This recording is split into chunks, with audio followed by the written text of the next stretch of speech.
The Enduring Beauty of Geranium Sanguineum, A Gardener's Guide.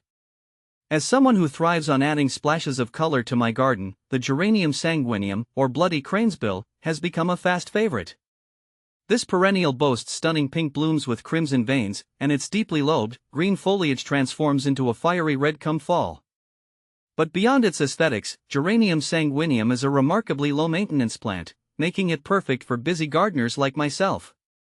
Over the years, I've learned a few key things about caring for this little gem, and I'm excited to share them with you.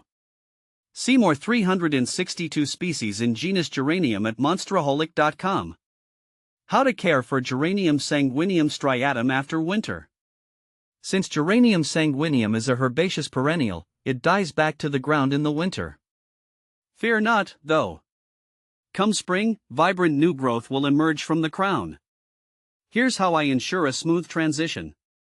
Clear the debris. In late winter or early spring, gently remove any dead leaves or debris that might be matted around the crown. This allows for better air circulation and prevents the development of diseases. Light pruning, optional if the previous season's growth looks a bit straggly, you can give it a light prune to encourage bushier growth. Just be sure not to cut back too much, as new flower buds might be present. How to deadhead Geranium sanguineum. Deadheading, or removing spent flowers, is a great way to encourage your Geranium sanguineum to bloom for a longer period. It also helps to maintain a neat and tidy appearance in your garden. Here's how I do it.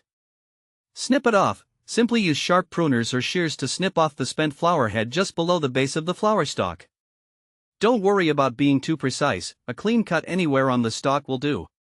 Repeat regularly. For a continuous display of blooms, deadhead your Geranium sanguineum regularly throughout the flowering season. This will signal to the plant to focus its energy on producing new flowers instead of setting seed. How to plant Geranium sanguineum. Adding Geranium sanguineum to your garden is a breeze. Here's what you need to know.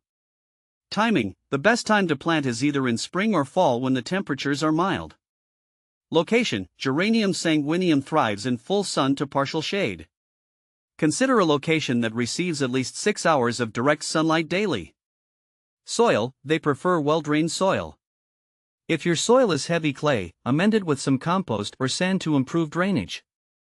Planting process. Dig a hole that's twice the size of the plant's root ball. Place the Geranium sanguineum in the hole and gently fill it back with soil, ensuring the crown sits at ground level. Water thoroughly to settle the soil. How to propagate Geranium sanguineum. Geranium sanguineum is a prolific grower and can be easily propagated, allowing you to expand your floral display or share with fellow gardening enthusiasts. Here are 2 effective methods. Division. This method works best in spring or fall. Carefully dig up the mature Geranium sanguineum plant and use a sharp knife or spade to divide it into several sections, each with a healthy amount of roots and foliage. Replant the divisions in their new locations in water well. Cuttings. Take cuttings in late spring or early summer. Select healthy, non-flowering stems that are about 4 to 6 inches long. Remove the lower leaves and dip the cut end in rooting hormone, optional. Plant the cuttings in pots filled with a well-draining potting mix. Keep the soil moist and provide indirect sunlight. Roots should develop within a few weeks. How to prune Geranium sanguineum.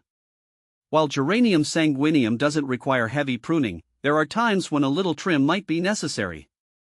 Heavy deadheading. If you've neglected deadheading throughout the season, you might consider a more substantial pruning after the flowering period is over. Cut back the stems by about 1/3 to encourage fresh, new growth for the following year. Why don't bees like Geranium sanguineum? While Geranium sanguineum boasts vibrant flowers, they aren't particularly attractive to bees. This is because the nectar produced by these flowers is hidden deep inside the narrow flower tubes. Bees, with their short tongues, can't reach the nectar efficiently, making Geranium sanguineum a less desirable source of food for them. What to plant with Geranium sanguineum? Geranium sanguineum's long bloom time and low-maintenance nature make it a versatile companion plant for a variety of other flowering perennials and ornamental grasses. Here are some ideas for creating a stunning combination in your garden. For a show of color, pair your Geranium sanguineum with vibrant perennials that bloom in contrasting colors. Yellow yarrow, Achillea millefolium, or blue catmint, Nepeta exfacini, would create a striking visual contrast. Textural harmony. Consider incorporating ornamental grasses for a textural contrast. Feathery calamagrostis or swaying panicum virgatum would add a touch of movement and elegance to the planting. Low-maintenance companions. Surround your Geranium sanguineum with other low-maintenance perennials for a hassle-free display. Salvia nemorosa, Russian sage, with its spiky purple blooms, or Geranium X cantabrigians, Byakovo, with its soft blue flowers would be perfect choices. Additional tips for growing Geranium sanguineum. Mulch. Apply a layer of mulch around the base of your Geranium sanguineum in early spring. This helps retain moisture, suppress weeds, and regulate soil temperature. Watering. While Geranium sanguineum is drought tolerant once established, it will benefit from regular watering during prolonged dry spells. Aim to keep the soil consistently moist, but not soggy. Pests and diseases. Geranium sanguineum is generally pest and disease resistant. However, keep an eye out for common garden pests like slugs and snails, which can munch on the leaves. By following these simple tips, you can enjoy the beauty and ease of Geranium sanguineum in your garden for years to come.